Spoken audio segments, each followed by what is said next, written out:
vous orienter. C'est un dossier MDPH, justement, que vous pourriez voir avec peut-être Jennifer, qui peut vous expliquer en quoi consiste un dossier MDPH, le fameux CERFA, comment il se complète.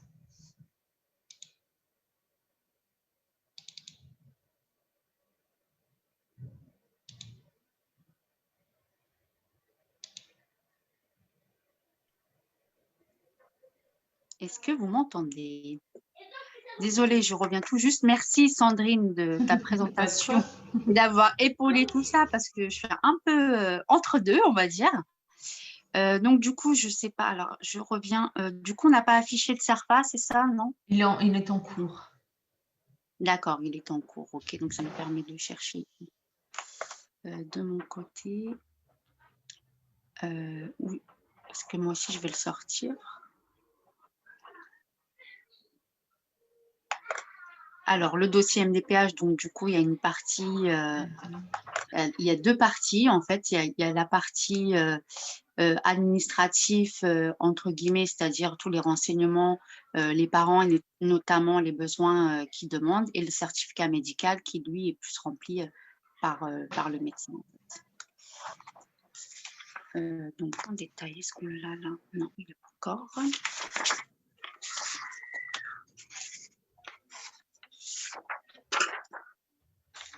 Ah, voilà.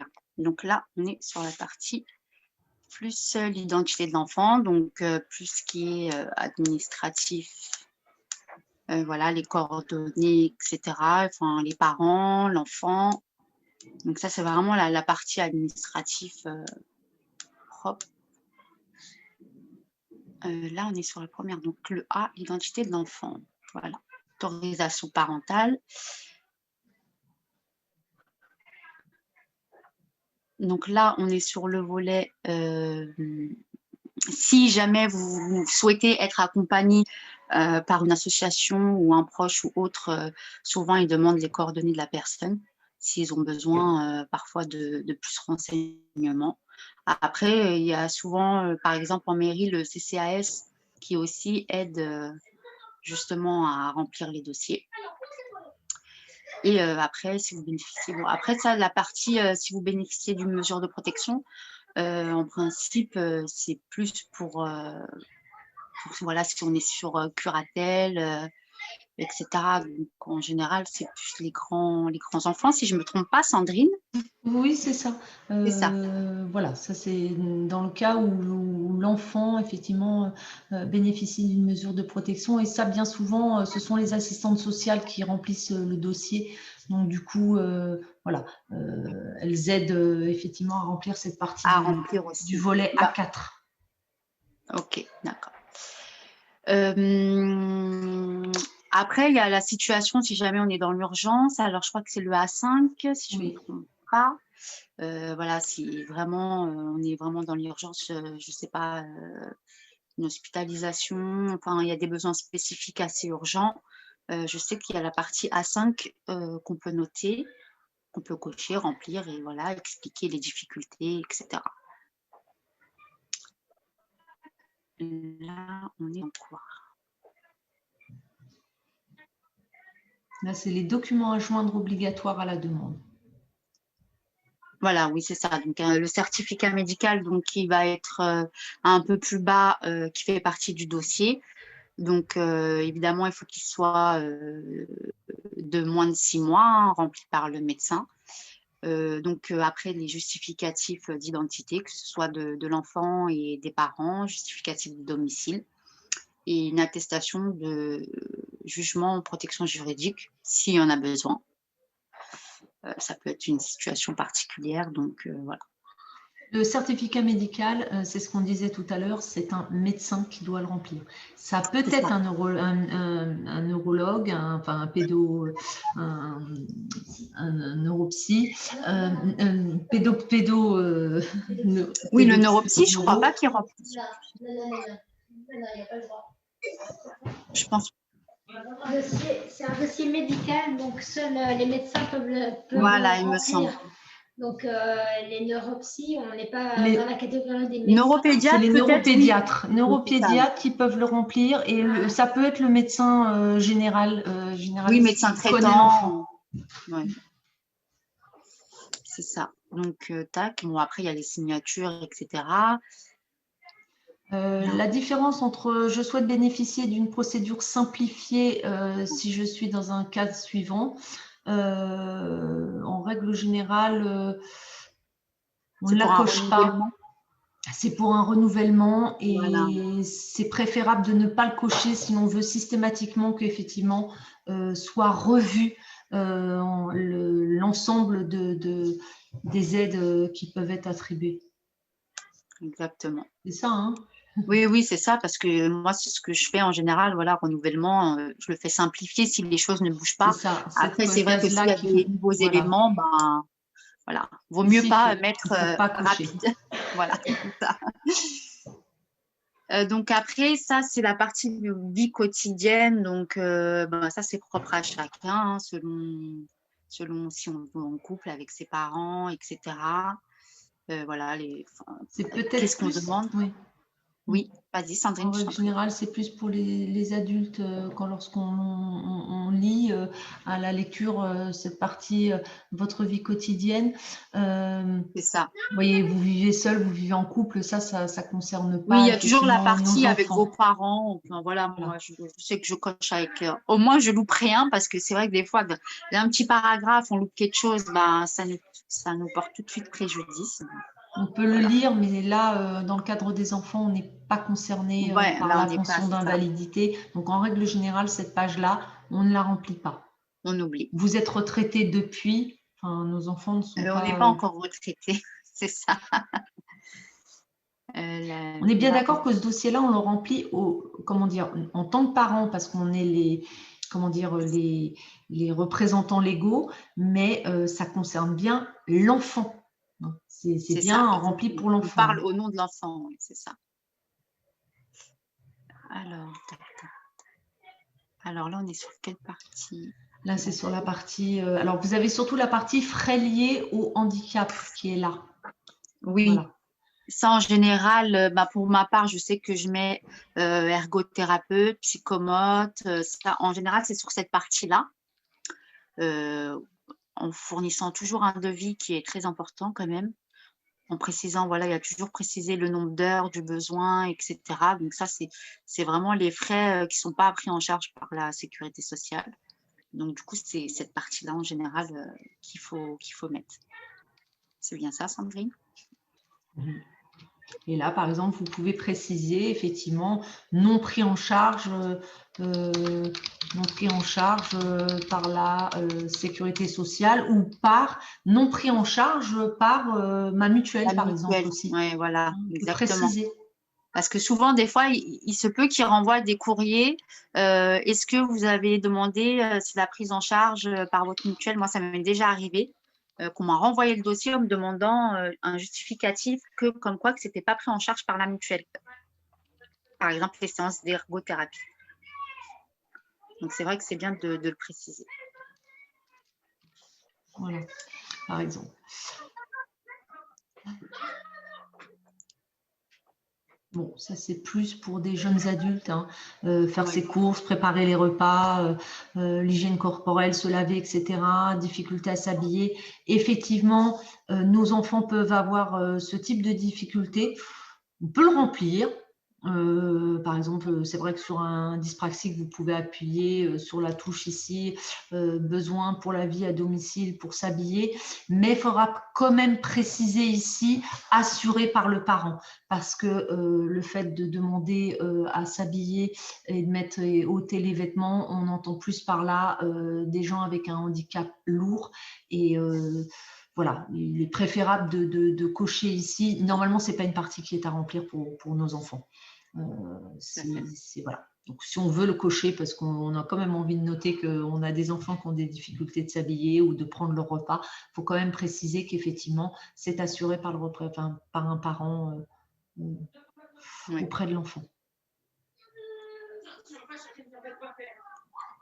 Alors là, ça reste aussi pareil, les besoins pour se déplacer, etc. Bon, ça reste la même chose, hein. De toute façon, en général, les enfants, bon, ben, ils se déplacent tout seuls dans le domicile, il n'y a pas de souci. Enfin, ça reste pour des handicaps plus lourds, hein, je dirais Ça aussi. peut quand même être pour les enfants qui auraient besoin d'un transport scolaire. Euh, Oui, on peut indiquer comment dire, que l'enfant, pour se déplacer à l'extérieur du domicile, quand on veut indiquer à ce moment-là cette case-là, on peut indiquer ici qu'effectivement, l'enfant aurait besoin d'un transport scolaire pour l'emmener donc à l'école. Parfois, effectivement, l'école n'est pas à côté du domicile et l'enfant, par ses troubles, ne peut pas s'orienter dans la ville, n'est pas capable de prendre le bus. Et donc, je parle plutôt des enfants qui sont au collège. oui, sur les Effectivement, classes Ulysse aussi, des fois, qui sont loin. C'est ça, hein.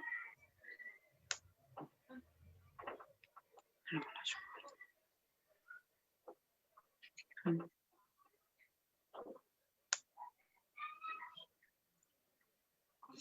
alors là, on est sur, je grossis. Exact. alors là, on va rentrer sur le fameux projet de vie qui est très important. C'est la partie la plus importante du dossier MDPH. Exactement. Voilà. Donc, j'ai Exact. quelques... Vas-y, Jennifer. Bah, si tu veux, vas-y, tu peux. Là, sur ce projet de vie, il va vraiment falloir que vous parliez de quelles sont les situations qui mettent votre enfant en difficulté. Tant sur la partie scolaire que sur la partie sociale. Faut que vous puissiez indiquer que votre enfant donc a des difficultés dans le cadre de sa scolarité et donc a besoin d'aménagement. Mais dans tout ce qui est les parties sociales, c'est-à-dire si vous avez des contraintes liées à des enfants qui ne peuvent pas attendre dans une file d'attente de supermarché, le fait que vous ne puissiez pas aller dans des réunions familiales parce que votre enfant est considéré comme bruyant, remuant. Si vous avez comment dire, des difficultés, son handicap, en quoi lui interdit l'accès à des activités ou l'empêche de réaliser avec succès, par exemple, dans le sport, pour une activité de loisir, par exemple.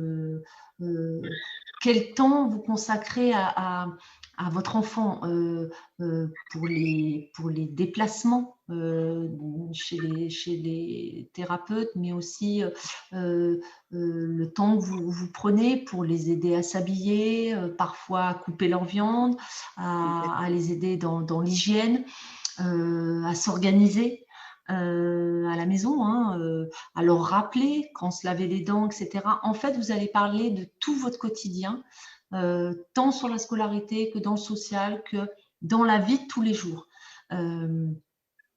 Et vous parlez de vos dépenses, les dépenses justement financières en lien avec les prises en charge thérapeutiques, et de savoir si vous avez dû limiter votre temps de travail et passer à temps partiel pour pouvoir accompagner votre enfant chez les différents thérapeutes. C'est important que la MDPH ait connaissance de cela et de savoir que parfois certains parents ont arrêté de travailler pour pouvoir accompagner leurs enfants. Il faut que vous parliez aussi du degré d'autonomie de votre enfant, si c'est se nourrir, si il peut assurer des loisirs. Voilà, il faut rappeler les demandes que vous souhaitez voir mis en place pour aider effectivement à organiser la vie au quotidien et du point de vue scolaire dans ce projet de vie. Il faut parler de tout ce qui est émotion aussi, les peurs, les stress, le rapport à l'affectif. Certains enfants ont du mal effectivement à quitter le lieu familial, un parent pour se rendre à l'école, c'est compliqué. Il ne faut pas hésiter de l'inscrire sur ce projet de vie. Voilà, c'est difficile parce qu'en fait, vous allez un peu vous mettre à nu sur ce projet, mais c'est ce qui va permettre à l'équipe pluridisciplinaire de la MDPH de prendre toute la mesure de ce que vous vivez au quotidien, et c'est ce qui va leur permettre d'évaluer évidemment la sévérité, le côté complexe de ce que vous vivez. Et c'est vrai que c'est compliqué parfois à écrire, en tout cas le premier, et parfois même les autres. Et vous pouvez vous faire accompagner, comme on le disait, il y a des associations, enfin, chez Dyspraxique mais Fantastique du 93, on aide beaucoup de parents effectivement à constituer leur projet de vie sur le dossier MDPH. Mais vous avez aussi les assistantes sociales de la MDPH, le CCAS, comme disait Jennifer. Mais vraiment, ce dossier, enfin ce cadre numéro B est vraiment un moment fort pour l'équipe pluridisciplinaire, pour se rendre bien compte de ce que vous-même vous vivez, d'un isolement, de l'estime que porte votre enfant sur lui-même, de ses anxiétés, etc. Tu veux rajouter quelque chose, Jennifer? Non, exactement, tu as tout dit. Enfin, moi, ce que je fais, c'est souvent que j'explique en journée type, d'expliquer un peu le quotidien, voilà, une journée type, comment le déroulement, etc. Sinon, je pense que tout a été dit. Je rajouterais juste quelques petits points. Toujours penser que la MDPH s'occupe des personnes en situation de handicap. Le handicap, selon la loi de 2005, définit vraiment le préjudice, l'incapacité, les désavantages justement de la personne. Donc, insister vraiment sur ces difficultés à faire les choses, son incapacité, les désavantages finalement au décours de sa vie scolaire et sociale. Qu'est-ce qui est préjudiciable aussi pour lui, qu'est-ce qui le désavantage par rapport à une personne lambda. Donc, insistez bien là-dessus. Évidemment, ce que disait Jennifer, c'est très important de toujours rapporter un peu votre vie quotidienne. Et moi, ce que je demande souvent aux familles, c'est même tout en bas, laisser l'enfant exprimer son écriture, sa pensée, pour que justement les examinateurs de dossier puissent voir aussi l'enfant. Alors, aucune correction, aucune tracé de ligne pour qu'il tienne bien la ligne, peu importe. Qu'est-ce que toi, tu aimerais à l'école? C'est la seule question. Qu'est-ce que tu aimerais qu'il change à l'école? Et vous le laissez sortir, bon, quand il est dans la capacité d'écrire, hein, on va pas demander ça à un enfant de 4 ans ou 5 ans, mais dès qu'il peut être dans le graphisme et d'exprimer les choses, peu importe la façon dont il l'exprime, ça permet d'avoir une vraie trace en fait de comment est l'enfant. Voilà. Et s'il écrit comme ça, et ben on le laisse comme ça. Voilà ce que je dirais. Si effectivement l'enfant ne peut pas écrire, vous pouvez aussi fournir des photocopies de cahiers, de dessins. Quand un enfant est jeune, vous pouvez donner un dessin. Parfois, les bonhommes têtards sont très, très parlants. Lorsqu'un enfant est à 8 ans et qu'il continue de faire des bonhommes têtards, ça donne un petit peu la dimension du trouble de l'enfant. Ne pas hésiter effectivement à faire des photocopies de cahiers pour annexer au dossier, puisque vous allez avoir à mettre le certificat médical, mais les bilans et effectivement toute la partie concernant l'enfant qui pourrait être effectivement des photocopies de cahiers.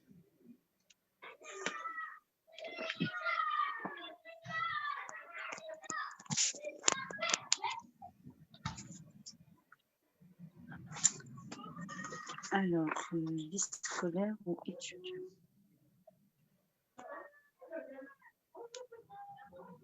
Là, sur la situation scolaire, vous pouvez cocher le milieu ordinaire si vous souhaitez qu'effectivement il soit dans une classe dite lambda, classique. Vous avez aussi tout ce qui est la scolarisation à domicile. certains parents préfèrent faire cours à domicile avec tout ce qui est CNED, etc. Et puis, là, vous avez effectivement l'accompagnement des soins par un établissement médico-social. Ça peut être le CMP, mais ça peut être aussi les CESAD, c'est-à-dire les structures où les enfants vont effectivement, comment dire, être suivis du point de vue tout ce qui est en lien avec les psychomotriciens, etc., neuropsy, en pluridisciplinaire.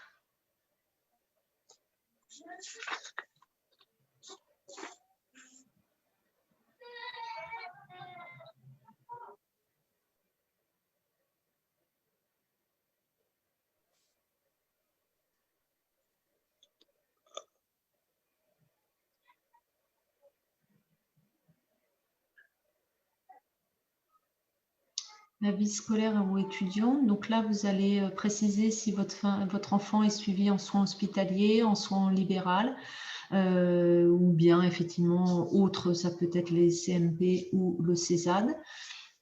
Le parcours étudiant ici, ça va permettre de voir si l'enfant a redoublé des classes ou si effectivement il a suivi une scolarité sans redoublement.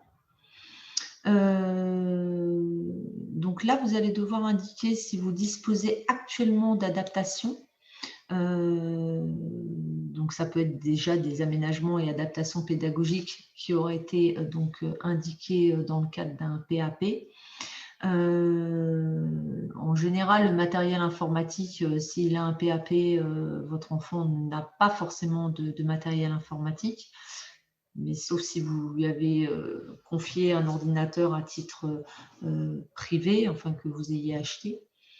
Des outils de communication que vous auriez pu acheter, qui auraient été effectivement des logiciels audio-verbal. En général, c'est des logiciels qui coûtent très cher et bon, voilà, tant qu'on n'a pas fait de demande MDPH, bien souvent, on n'a pas encore ce type d'adaptation en conditions matérielles. Voilà. Ici, vous allez devoir indiquer donc l'emploi du temps de votre enfant, puisque comme je vous le disais, vous avez des enfants qui ne suivent pas des scolarités en temps plein, mais qui peuvent avoir des scolarités à temps partiel. Donc là, vous indiquez, ou alors vous indiquez les prises en charge des médecins aussi. Vous pouvez indiquer en soirée, par exemple qu'ici, il a l'ergothérapeute, qu'ici, il a neuropsy. Vous pouvez indiquer aussi que le vendredi après-midi, il a l'orthophoniste. Voilà, vous indiquez bien l'emploi réel, l'emploi du temps, des accompagnements, des soins, des lieux, pour que la MDPH puisse visualiser effectivement le nombre de prises en charge autour du trouble de l'enfant.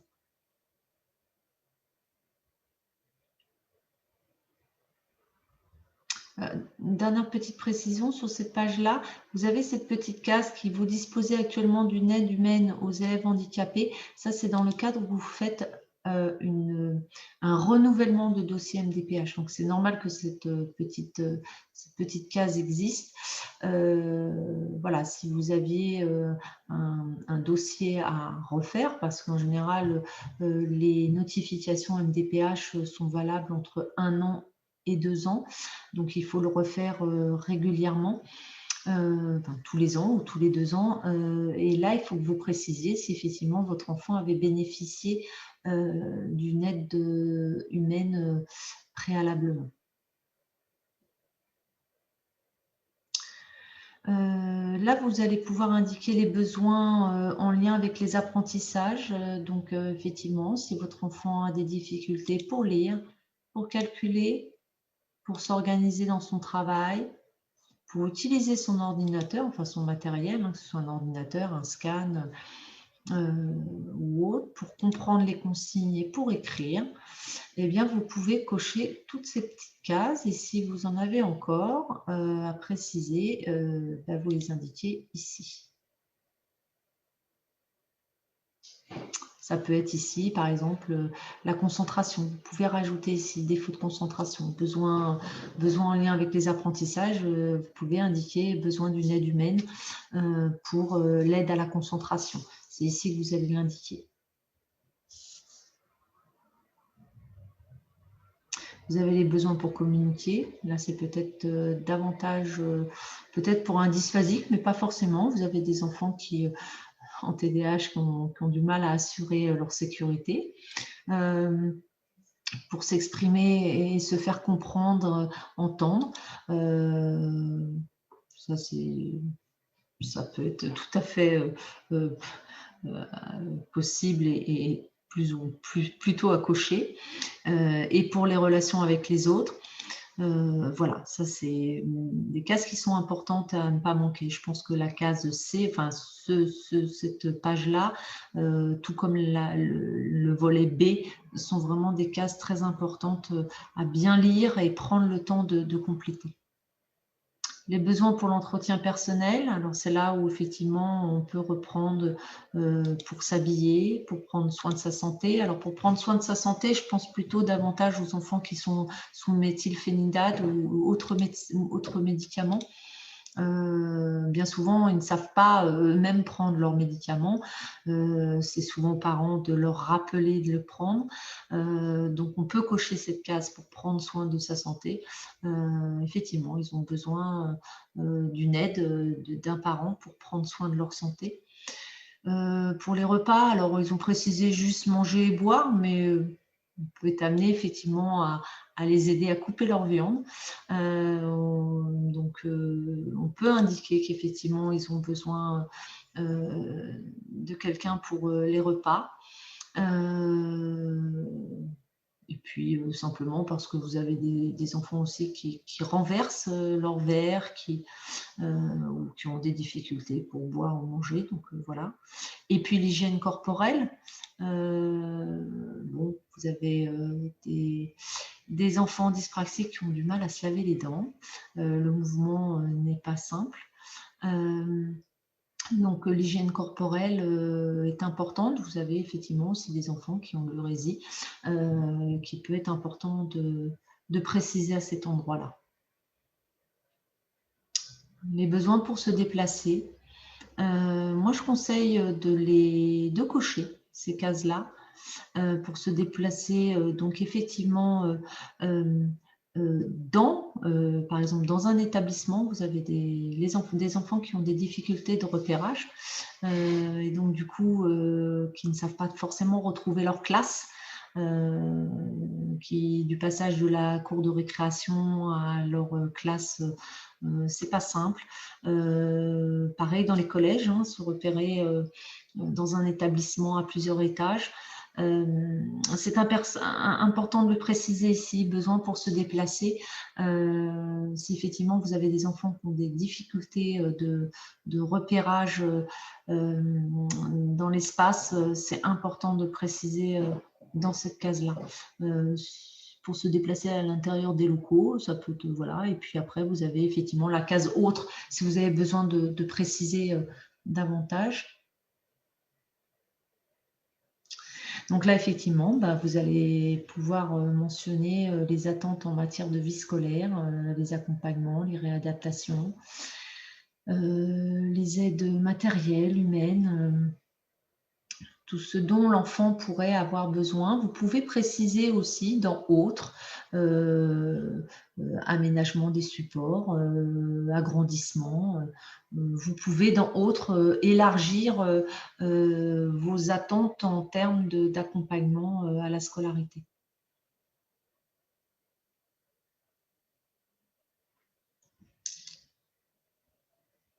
Si vous avez des renseignements importants, des situations en attente de projet, ça c'est plus pour les jeunes qui envisagent un parcours professionnel ou Parcoursup. Là, vous pouvez effectivement indiquer là où ils souhaiteraient poursuivre leur apprentissage. Hein. Ça peut être un contrat pro, un contrat d'apprentissage. Là, vous pouvez indiquer les projets d'enseignement que vos enfants souhaiteraient avoir à long terme, moyen terme. Bon, la situation professionnelle, ça ne concerne pas les enfants, ça concerne pour les adultes, puisque vous voyez, on va vous demander si vous avez un emploi, donc ça ne concerne pas les enfants. Mais vous pouvez la consulter quand même, hein. Il est toujours important de bien lire toutes les cases pour ne rien rater. La situation professionnelle, donc je vais passer assez vite, ça c'est pour tout ce qui est ça ne concerne pas les enfants. Donc en général les cases D, enfin tout ce qui est en lien avec les volets D concerne plutôt les adultes. Et vous allez arriver sur normalement la partie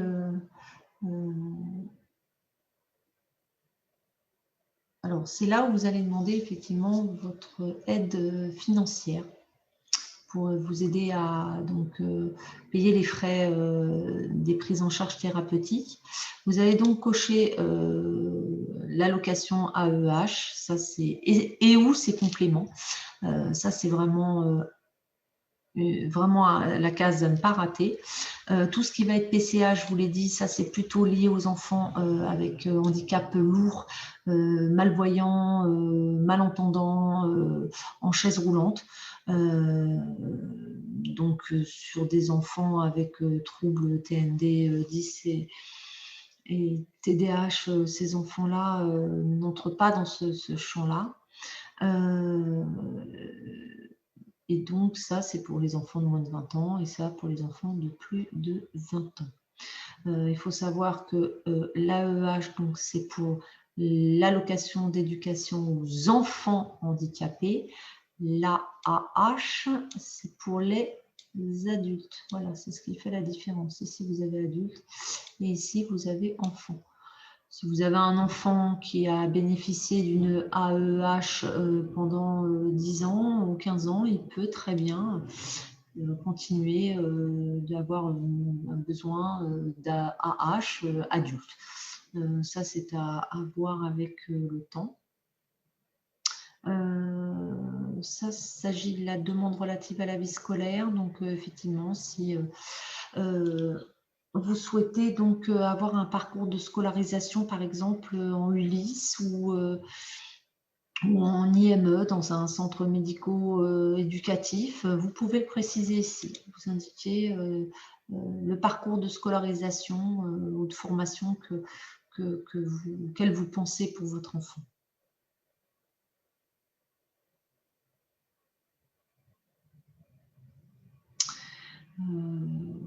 Ça, la RQTH, c'est pour les adultes.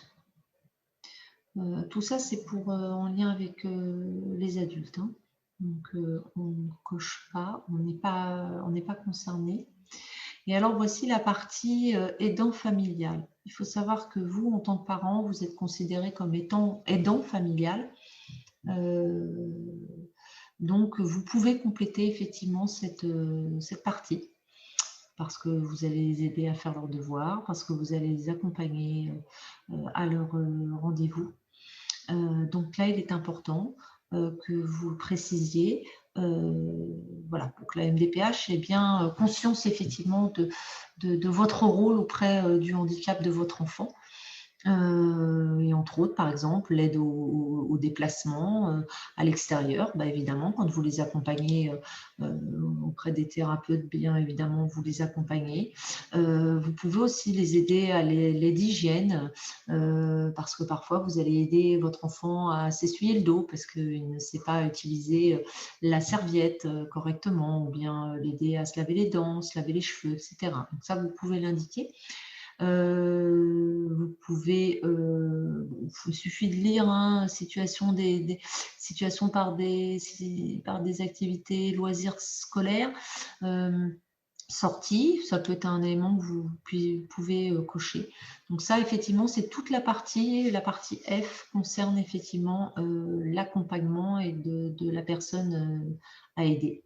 Donc c'est important que vous le remplissiez de manière à ce que effectivement la MDPH puissent se rendre compte que parfois vous avez dû effectivement passer à temps partiel pour accompagner, et ou que vous preniez du temps le soir pour pouvoir accompagner vos enfants auprès des thérapeutes et ou les aider dans leur scolarité. Vous avez un petit encart aussi où vous pouvez mentionner vos attentes en tant qu'aidant familial. Voilà, vous pouvez cocher la case autre et indiquer en quoi vous avez des attentes. Et voilà, on a fini donc le dossier MDPH qui s'appelle la demande MDPH. Donc je reprécise, ce dossier est donc à compléter. Il doit être complété du certificat médical, ça fait partie donc d'un autre CERFA. Il suffit de le taper sur l'ordinateur, et des bilans des médecins et des photocopies des cahiers de vos enfants.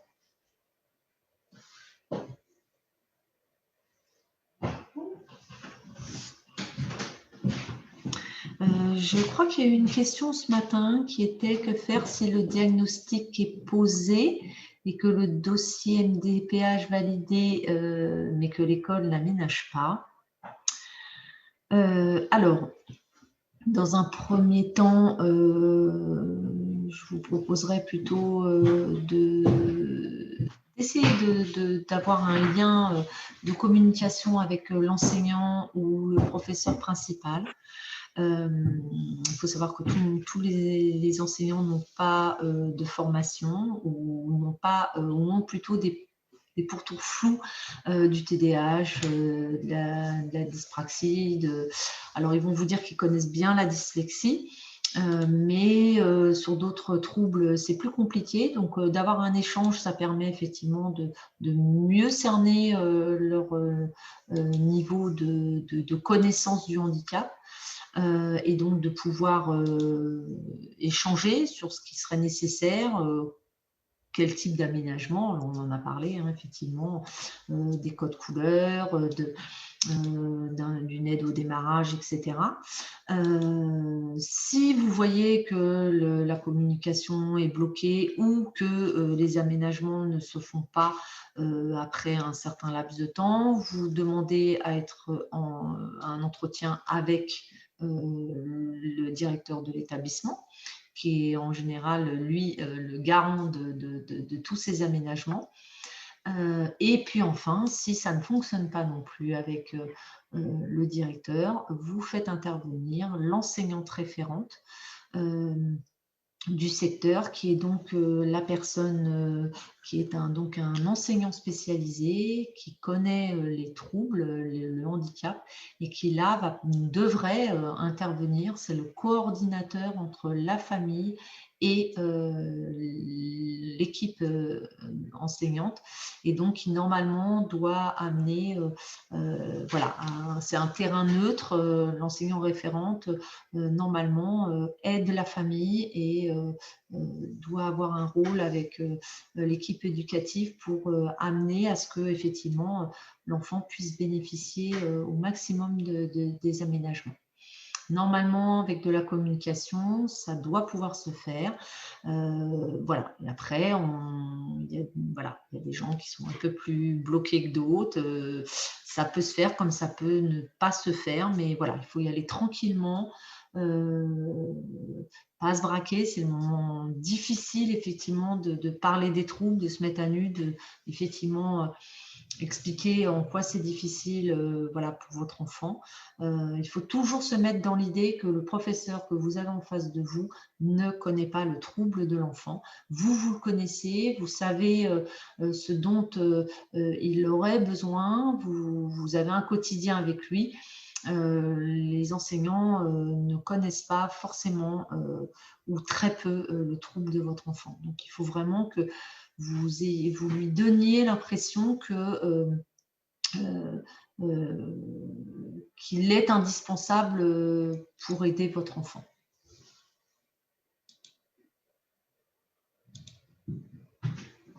Merci Sandrine, c'était juste majestueux, magnifique. Je vous avais dit que c'était des mamans formidables, exceptionnelles, plus que professionnelles. Donc, vraiment, merci. Vous allez rester à côté de moi, Madame Crier. Alors, voilà, on est illuminé en plus par un soleil magnifique. C'est peut-être la raison pour laquelle voilà, il n'y a peut-être pas beaucoup de monde, mais c'est pas grave. On aura de toute façon, vous pourrez revoir toutes ces vidéos en ligne sur Neurosphère Facebook. Donc n'hésitez pas, c'était bourré de choses extrêmement intéressantes, passionnantes.